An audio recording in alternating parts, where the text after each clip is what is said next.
Good day mga katata! For today's video ay maglilinis tayo para sa incoming project ng inyong Tata J. Ito yung literal na magiging kusina ni Tata J. Kailangan na nga nating tanggalin itong mga bougainvillea kasi sobrang wild na sila. Nagkarit damit ante, makasiit. Kinailangan na nga nating gamitan ng pangmalakasang itak at lagari para unti-unting matanggal ang mga matinik na sanga ng bougainvillea.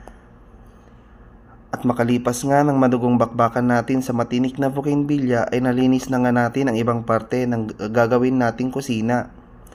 Abagan na lang natin ang mga susunod na kabanata sa paggawa ng kusina ni Tata J. Naway ipagpatuloy nyo lang ang pagsuporta sa mga susunod kong content. Salamat!